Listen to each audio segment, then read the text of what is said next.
বহুতে চাকৰি কৰি আজিকালি খেতি বা দুগ্ধ ব্যৱসায়ক জীৱিকা হিচাপে বাছি লৈছে।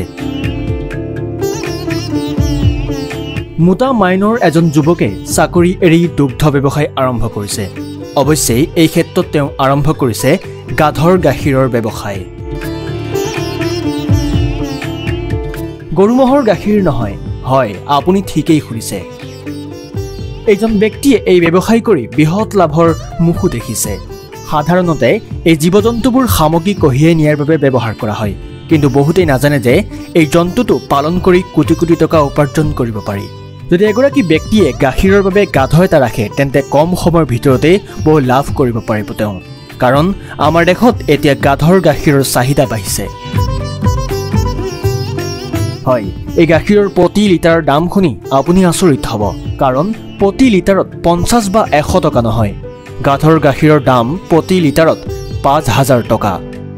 পেছাত ছফ্টৱেৰ ইঞ্জিনিয়াৰ শ্ৰী নিমাজ গোৰাই মোটা মাইনৰ চাকৰি এৰি গাধৰ গাখীৰৰ ব্যৱসায় আৰম্ভ কৰিছে। শ্ৰীনিবাসৰ মতে গাধৰ গাখীৰৰ চাহিদা ব্যাপক। এতিয়ালৈকে তেওঁলোকে লাভ কৰিছে 18 লাখ টকাৰ অৰ্ডাৰ। আৰু তেওঁ কয় যে গাধৰ গাখীৰ পেকেটত বিক্ৰী কৰা হ'ব আৰু 30 মিলিলিটাৰ পেকেটৰ দাম 150 টকা নিৰ্ধাৰণ কৰা হৈছে। গাধৰ গাখীৰৰ সামগ্ৰীৰ দামো অতি বেছি। কোৱা হয় যে প্ৰাচীন মিছৰৰ ৰাণী ক্লিওপেট্ৰাই নিজৰ সৌন্দৰ্য বজাই ৰাখিবলৈ গাধৰ গাখীৰত গা ধুইছিল। গাধৰ গাখীৰৰ ব্যৱসায় ইউৰোপ আৰু আমেৰিকাত আৰম্ভ হৈছিল, কিন্তু ভাৰতত নহয়। আচলতে আমাৰ দেশত এই ব্যৱসায় এতিয়াও প্ৰাৰম্ভিক অৱস্থাতেই আছে।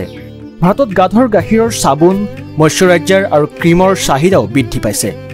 গাধৰ গাখীৰৰ পৰা তৈয়াৰ কৰা 100 গ্ৰাম চাবোনৰ দাম 500 টকা পৰ্যন্ত হ'ব পাৰে। এই গাখীৰত প্ৰটিন, চৰ্বি কম যদিও লেক্টোজ বেছি। গাখীৰত এণ্টি এজিং, এণ্টি অক্সিডেণ্ট কম্পাউণ্ডো থাকে, যিয়ে ছালখনক পুষ্টি আৰু কোমল কৰাত সহায় কৰে। গাধই কিমান গাখীৰ দিব পাৰে বাৰু?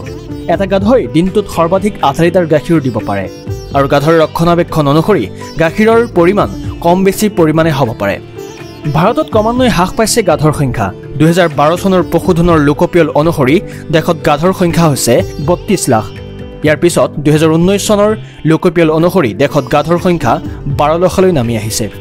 আচলতে সেইদৰে সামগ্ৰী কঢ়িয়াই নিবলৈ এতিয়া গাধৰ ব্যৱহাৰ নহয়, আৰু ইয়াৰ বাবেই ইহঁতৰ সংখ্যাও কমি আহিছে। News desk, times Guwahati.